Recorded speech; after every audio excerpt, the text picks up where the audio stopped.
Welcome student. Part अपना पीछे वाला पार्ट तो होगी यूनिट एंड मेजरमेंट, चैप्टर एक कंप्लीट हो गया यूनिट एंड मेजरमेंट, उसकी डीपीपीज देख लेना, सॉल्व कर लेना। अब सेकंड चैप्टर है जो अपना है वो है काइनेमेटिक्स या मोशन इन ए प्लेन। तो काइनेमेटिक्स से क्या मतलब समझता है, देखो काइन के अंदर जो काइन वर्ड है that is representing motion and that matics is representing about maths और कैलकुलेशन। ठीक है, तो काइनेमेटिक डिस्क्राइब करता है मोशन के अंडर जो मैथमेटिकल एक्सप्रेशन होते हैं, यानी वो mathematical factor which describe motion. Kinematics में अपन मैथमेटिकली वो फैक्टर एक्सप्लेन करेंगे जो क्या है मोशन को डिस्क्राइब करते हो। ठीक है, काइनेमेटिक के अंदर अपन मोशन के फैक्टर, मोशन किस चीज़ से मतलब मोशन के अंदर कौन कौन से ऐसे फिजिकल क्वांटिटीज आती है उनको मैथमेटिकल एक्सप्रेशन लगा के उनकी वजह से अपन क्या मोशन को समझते हैं, काइनेमेटिक होता है। और उसके अंदर आता है सबसे पहले मोशन इन ए लाइन, उसके अलावा मोशन इन ए प्लेन भी आएगा, मोशन इन 3D भी आएगा। ठीक है, जब मोशन की बात करते हैं तो मोशन देखो, मोशन की बात करें तो मोशन से अपना सिंपली मीन होता है क्या, कंटिन्यूस, जो अपने छोटे क्लास में पढ़ा है, continuous change in position with respect to time and reference point. अब ये अपने को डेफिनेशन याद रखनी है पहले तो। ठीक है, continuous change in position with respect to time and reference point, वो क्या होता है, मोशन होता है। अब देखो मोशन इन ए लाइन, देखो मोशन इन ए लाइन क्या होता है कि जब कोई ऑब्जेक्ट है वो क्या एक स्ट्रेट लाइन के अंदर मोशन करता है। ठीक है, स्ट्रेट लाइन के लॉन्ग मोशन करता है तो उस मोशन को फिजिक्स के अंदर बोला जाता है रेक्टिलिनियर मोशन। और इस चैप्टर पूरा बेस्ड है अपना रेक्टिलिनियर मोशन पे। स्ट्रेट लाइन की जगह अपने को क्या नाम मिलेगा, रेक्टिलिनियर मोशन। ये क्या होती है, 1D के अंदर होती है, यानी अगर अपन ये एक्सिस माने, ठीक है, ग्राफ खींचे और अगर ये उसके एक्स और ये वाई एक्सिस है तो क्या है इसके अंदर ऑब्जेक्ट है वो एक ही एक्सिस के अलोंग चलता है। ठीक है, तो ये क्या है एक ही डायमेंशन में चलता है। स्ट्रेट लाइन मोशन कैसी होती है, 1 डायमेंशन होती है, क्योंकि हमेशा जो ऑब्जेक्ट होगा वो एक ही लाइन के अंदर चलेगा। ऐसा नहीं होगा कि एक टाइम के अंदर वो 2 एक्सिस को कवर कर रहा हो। ठीक है, इसके अंदर ये एक्स एक्सिस के जा रहा है तो एक्स एक्सिस के अंदर जाएगा, और वाई के अंदर जा रहा है तो वाई एक्सिस के अलोंग चलेगा। ये होती है रेक्टिलिनियर मोशन और 1D मोशन। उसके अलावा देखो 2D भी होती है। 2D मोशन कौन सी होती है, जैसे सर्कुलर मोशन है। सर्कुलर मोशन की बात करें तो कोई ऑब्जेक्ट है वो ऐसे चल रहा है इस पाथ पे, सर्कुलर पाथ पे चल रहा है तो ऑब्जेक्ट की 2 एक्सिस के लॉन्ग मोशन होती है। कैसे, एक तो वो देखो एक्स एक्सिस के लॉन्ग आगे जा रहा है और दूसरा वो वाई एक्सिस के लॉन्ग क्या जा रहा है, ऊपर भी जा रहा है नहीं जा रहा, पार्टिकल है वो क्या है एक्स एक्सिस के लॉन्ग आगे भी जा रहा है और ऊपर भी बढ़ रहा है। तो ये कौन सी होती है, 2D मोशन होती है, जो किसमें दिखती है अपने को, सर्कुलर पाथ में, या जो अपने देखता हो, या इसके अलावा जो अपन पैराबोला होता है या पैराबोलिक पाथ होता है। जैसे किसी ऑब्जेक्ट को फेंका अपन ने, ठीक है, उसका कोई पैराबोलिक पाथ है।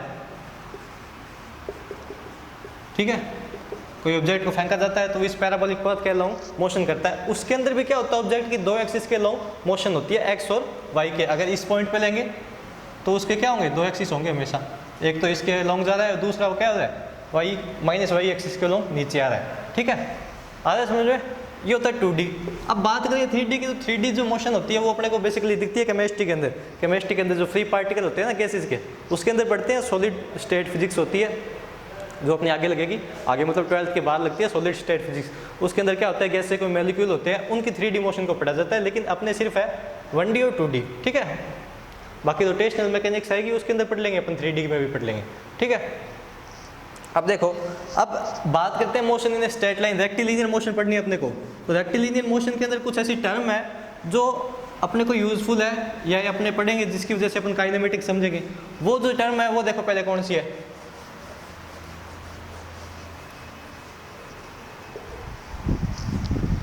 First is distance, displacement, third one is speed, velocity, acceleration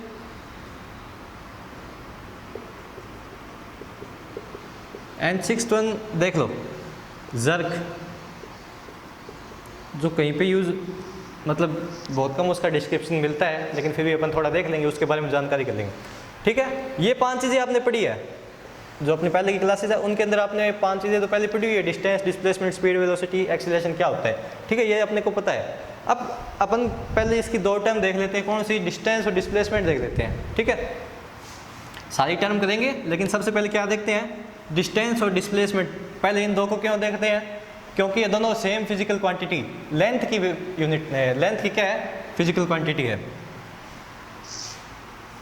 distance and displacement.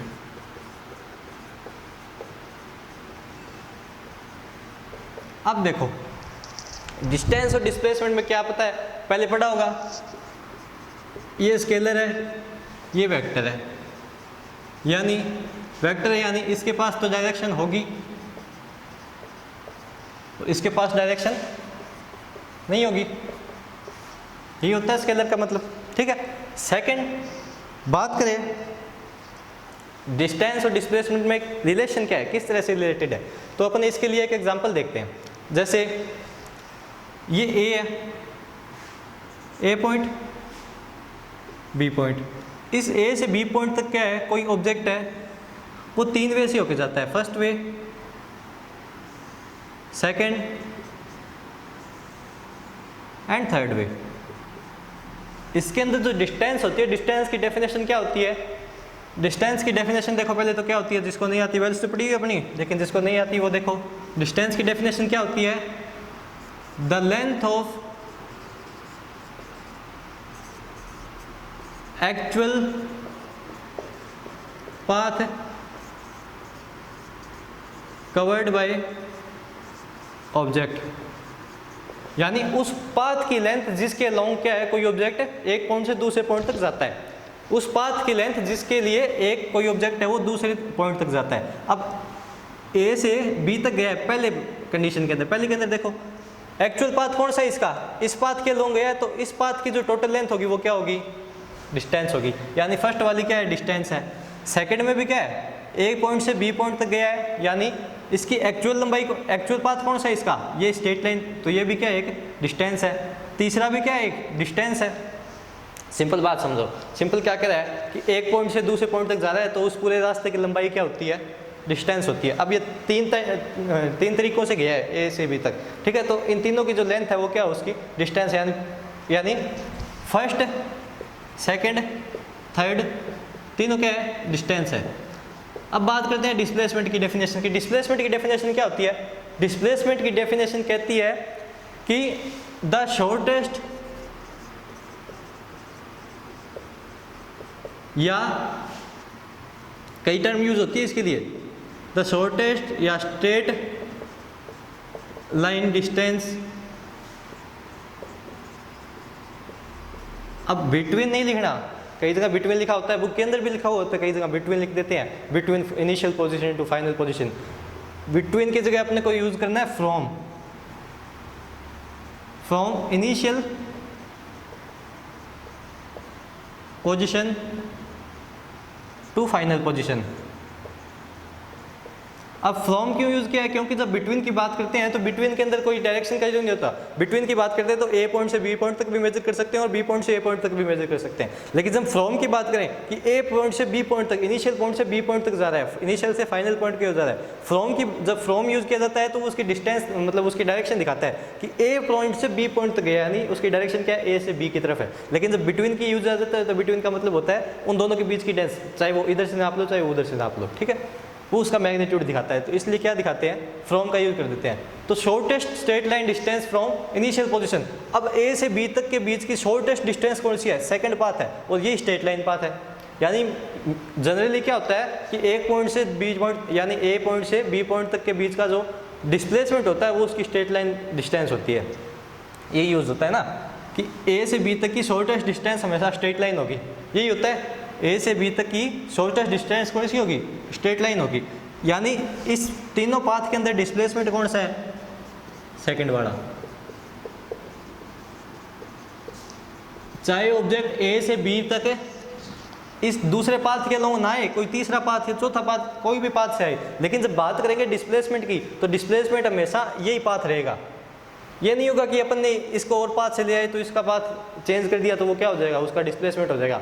कि अपन ने बोला कि यानी अगर ये पाथ ना भी हो कि अपन बोले कि ए से बी तक वो इस पाथ के अलोंग गया नहीं, अब तो मान लिया अपन ने ए से बी तक गया है सेकंड पाथ के अलोंग, लेकिन जब ये माने कि ए से बी तक वो सेकंड पाथ के अलोंग गया नहीं, तो क्या उसका डिस्प्लेसमेंट चेंज हो जाएगा? डिस्प्लेसमेंट में ऐसा वही रहेगा चाहे उस पाथ के अलोंग गया हुआ हो या ना जाए। जैसे ए पॉइंट है, ये बी पॉइंट है, ठीक है, अब ये ऐसा जा रहा है, कैसे भी जा रहा हो, लेकिन जो उसका डिस्प्लेसमेंट रहेगा वो हमेशा कैसी रहेगी? स्ट्रेट लाइन रहेगी। क्यों? क्योंकि स्ट्रेट लाइन हमेशा क्या शो करती है? उसके बीच की शॉर्टेस्ट डिस्टेंस को शो करती है। तो डिस्प्लेसमेंट कौन सा होगा? सेकंड वाला। अब देखो जो डिस्टेंस है वो डिस्प्लेसमेंट हो सकता है, ठीक है,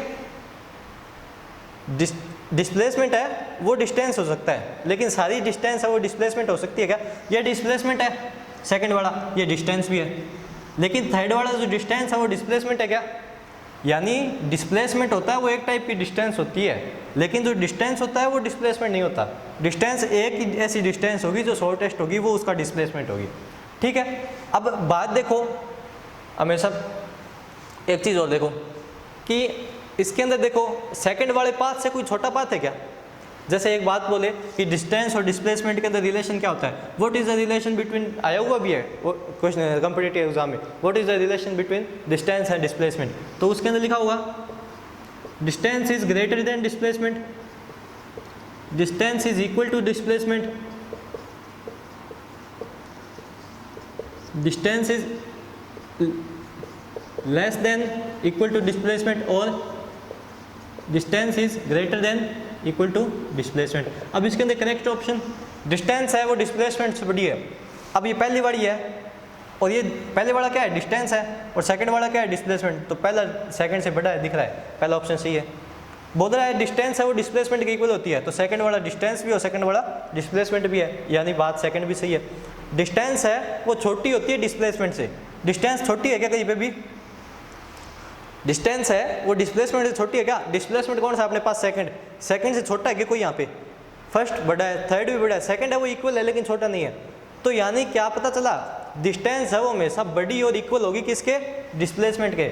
यानी डिस्प्लेसमेंट क्या होगा? छोटी से छोटी डिस्टेंस होगी, और डिस्टेंस क्या होगा? डिस्प्लेसमेंट से हमेशा बड़ा या इक्वल रहेगा, ठीक है, कभी छोटा नहीं होगा। अब बात करते हैं डिपेंडेंसी की, और बात करते हैं इनके बारे में कुछ।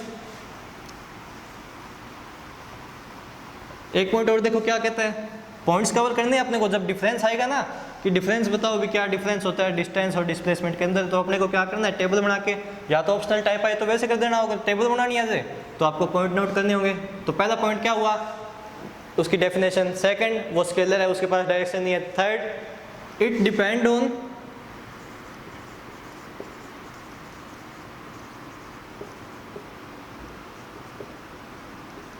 Actual path length.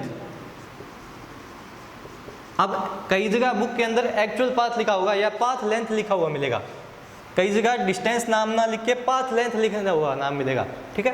तो उस पाथ लेंथ का मतलब डिस्टेंस होता है, क्योंकि जिस पाथ की लेंथ अपन बात करें वो उसकी डिस्टेंस है।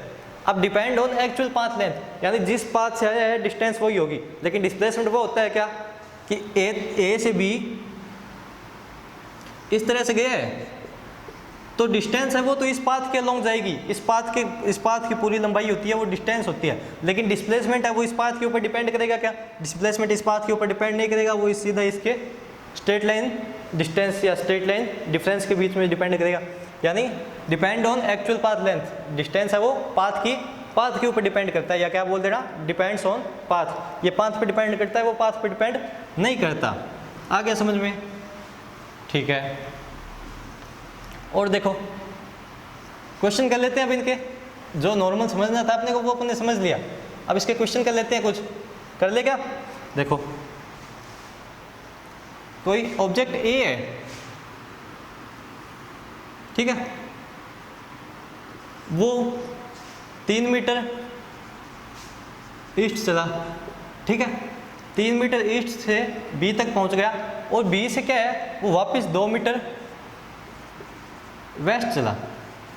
अब ईस्ट और वेस्ट आपको पता ही है अपोजिट डायरेक्शन है, ईस्ट इस साइड है तो वेस्ट उस साइड, यानी 3 मीटर क्या चला बी तक गया, और क्या है बी से वापस क्या आया 2 मीटर उसके अपोजिट साइड ईस्ट में आया, यानी इस टाइप से आया।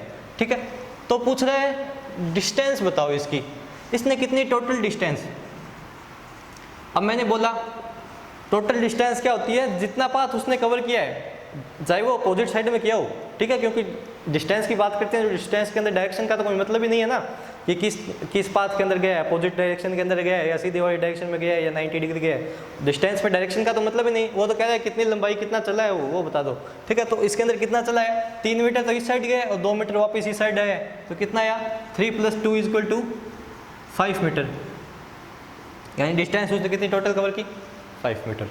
ठीक है, अब बात करते हैं कि जब वो क्या है उसी पाथ के लॉन्ग आ रहा है, ये मैंने नीचे शो किया, इसका मतलब ये नहीं है कि नीचे थोड़ा नीचे हो क्या रहा है, ये इसी पाथ के लॉन्ग आ रहा है। ठीक है, अब वो बी से क्या आ गया वापस 2 मीटर इस साइड आ गया, यानी सी पॉइंट पे आ गया। ठीक है, अब बताओ उसका डिस्प्लेसमेंट क्या है।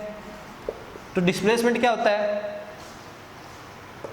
Shortest distance between from initial position to final position. Initial position क्या है उसकी ए, फाइनल पोजीशन पहले बी तक आया, बी से वापस सी आ गया, तो अब उसकी फाइनल पोजीशन को क्या होगी सी, तो ए टू सी, तो ए से सी के बीच का डिस्प्लेसमेंट कितना है, इन दोनों के बीच की डिस्टेंस कितनी है ए से सी के बीच की 3 ये और 2 माइनस कर दोगे कितनी बची 1 मीटर, तो डिस्प्लेसमेंट कितना होगा उसका 1 मीटर होगा।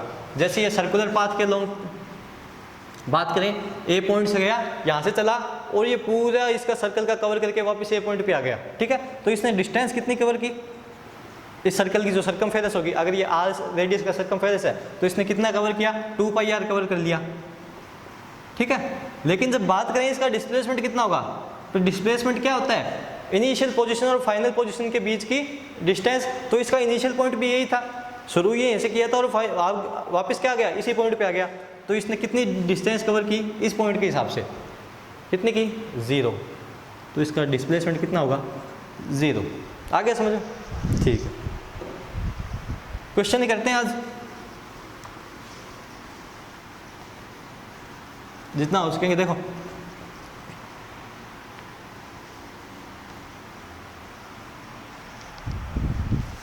जैसे, और देखो पहले ये देखो, कोई सर्कल है, कोई स्फेयर है, ठीक है, उसका पी पॉइंट ये, आर उसकी रेडियस है, ठीक, आर उसकी रेडियस है। अब क्या कह रहा है कि इस पी पॉइंट के बाद वो हाफ सर्कल पे रोटेट होता है, हाफ रोटेट होते हैं।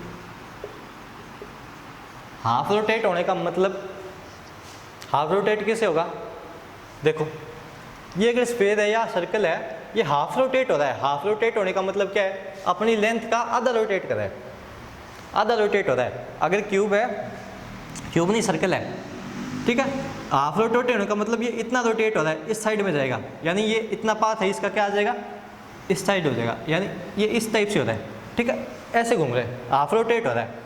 तो अब क्या होगा, ये जो पॉइंट है ये 90 डिग्री घुमाए, क्या 90 डिग्री घुमाए, और फिर वापस क्या होगा, वापस क्या हो गया, वापस घूमेगा तो क्या हो जाएगा ऐसे हो जाएगा। यानी ये पॉइंट था वो घूम के कैसे आ गया, ये साइड घूम के ये आ गया, वापस घूमा तो ये पॉइंट कहाँ पे आ गया, इस पॉइंट पे आ गया। यानी पी पॉइंट है वो यहाँ से चल के कहाँ पे आ गया, यहाँ पे आ गया, पी डैश नाम दे दो इसको। ठीक है, हाफ सर्कल कंप्लीट करके इसने कितना किया, इतना कर लिया। ठीक है, अब देखो एक बात सुनो, अब इतनी डिस्टेंस कवर की है इसने, कितनी, इतनी, ये डिस्टेंस कितनी होगी पाई आर, क्योंकि सर्कल की पूरी की सर्कमफेरेंस कितनी होती है 2πr, इसने कवर कितना किया है आधा, तो कितना आ जाएगा पाई आर। सिंपल है। अब देखो क्या बोल रहा है, डिस्प्लेसमेंट बताओ इसका कितना होगा। डिस्टेंस उसने कितनी कवर की, इतनी कर ली, ठीक है, डिस्प्लेसमेंट बताओ। डिस्प्लेसमेंट क्या होती है, इनिशियल पोजीशन और फाइनल पोजीशन के बीच की स्ट्रेट लाइन डिस्टेंस या शॉर्टेस्ट डिस्टेंस। अब इनिशियल पोजीशन अपनी ये है, फाइनल पोजीशन कौन सी है ये, इनके बीच की स्ट्रेट लाइन डिस्टेंस कैसी होगी, ऐसी होगी, होगी या नहीं होगी, इस तरह से क्या बनेगा, बनेगा या नहीं बनेगा। ये लेंथ कितनी हुई 2r, ये एंगल मान लो थीटा बनाया इसने, ठीक है, ये पाई आर है, ये 2r है, 90 डिग्री एंगल है, ये जो डिस्टेंस है डी, ये यहाँ तक है पूरी, ठीक है, पी लिख लेना, दिखेगा नहीं। अब ये निकालनी पड़ेगी पी से पी डैश, डिस्टेंस या displacement P to P dash कैसे निकलेगा, पाइथागोरस लगाओ, पाई कितना आएगा, pi square plus 4r square कितनी आ जाएगी,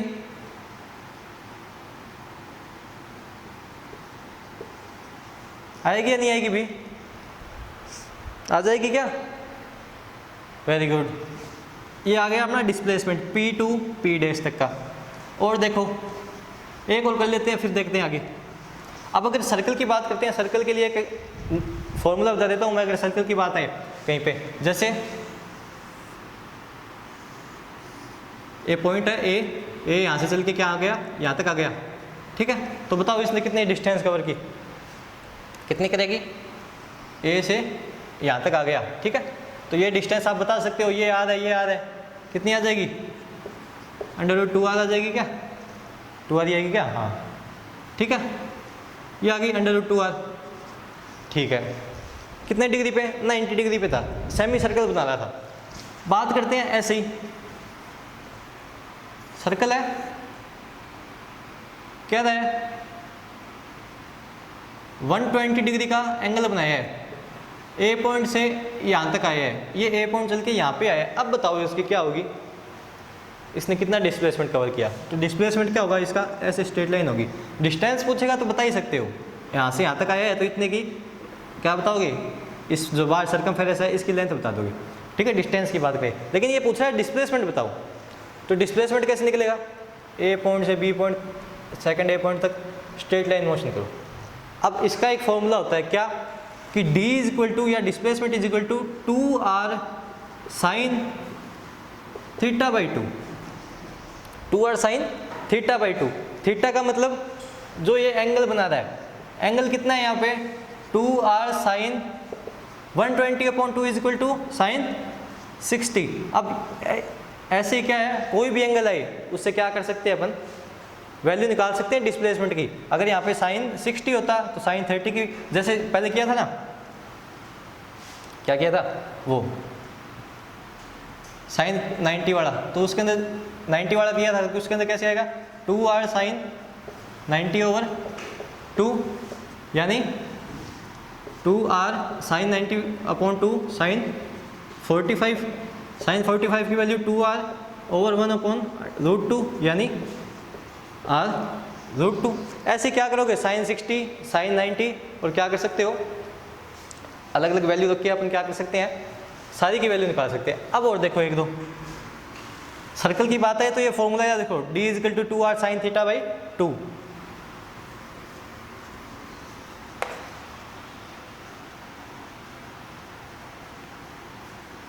समझ में आ गया, और तो शायद तक तो आ गया। अब इसके और देख लेना कहीं पे क्वेश्चन मिले तो, बाकी अपन आगे देखते हैं। आगे देखें क्या, या इसके क्वेश्चन करें, चलो एक और देख लेते हैं कि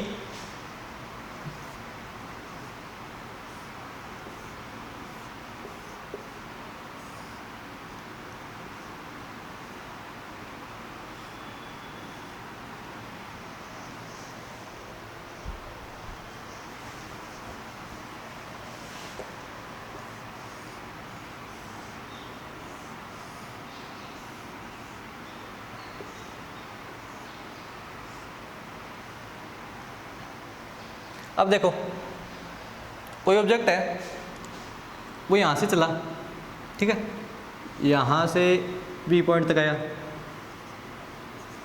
बी पॉइंट से सी पॉइंट तक गया। ये क्वेश्चन खुद को करना है आपको, ठीक है, सी से डी पॉइंट तक गया, ठीक है। अब पूछेगा, अब एक लेंथ बता रहे क्यूब है, ये क्यूब से मिला नहीं, ठीक है, क्यूबॉइड बन गया, क्यूब है, ठीक है, इसको क्यूब बना देना, ठीक है। क्यूब है तो क्यूब यानी उसकी सारी डिस्टेंस, जो सारी लेंथ है वो क्या होगी, ए होगी, ठीक है, क्योंकि ए के ये भी क्या होगी, ए, ये भी ए।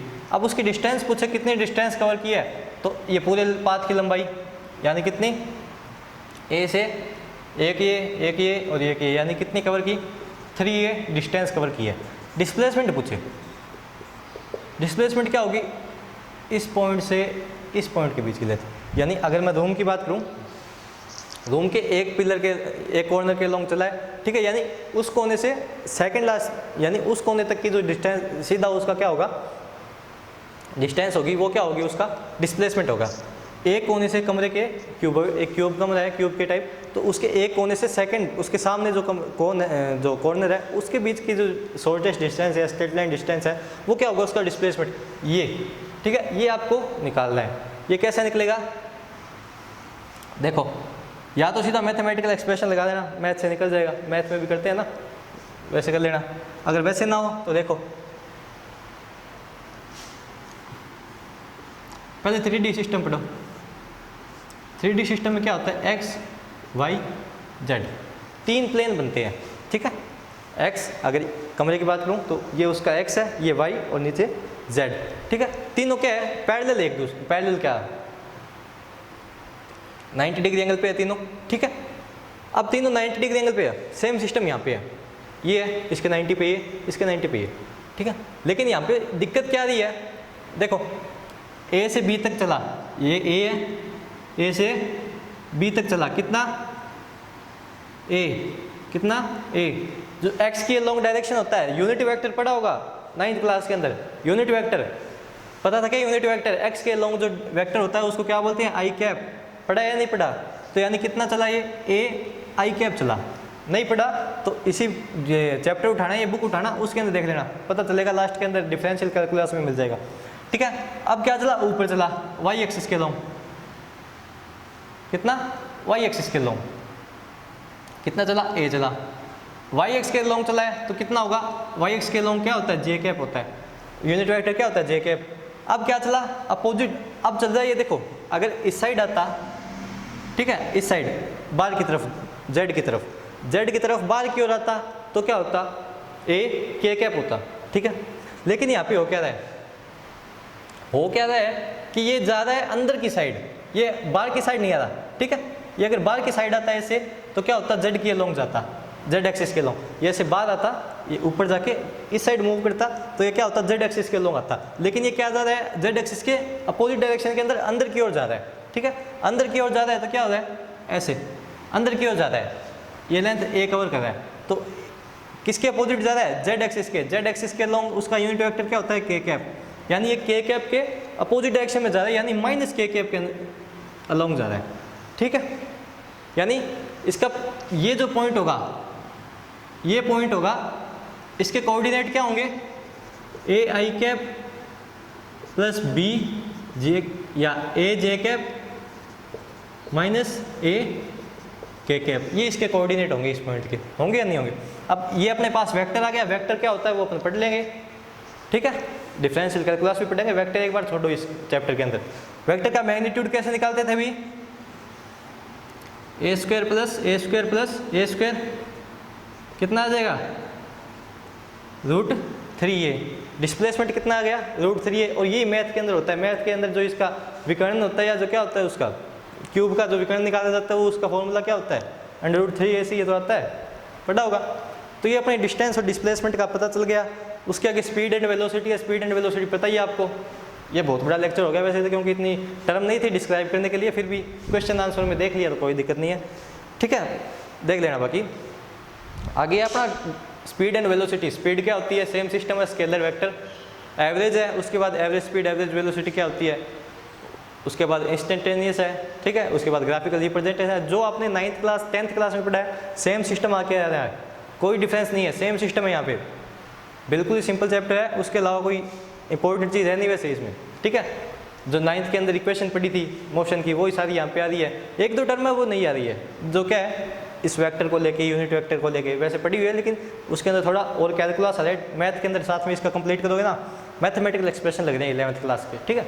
बाकी 9th क्लास की चीज़ें तो इसको पढ़ लेना, क्वेश्चन आंसर करना है इसके, ठीक है।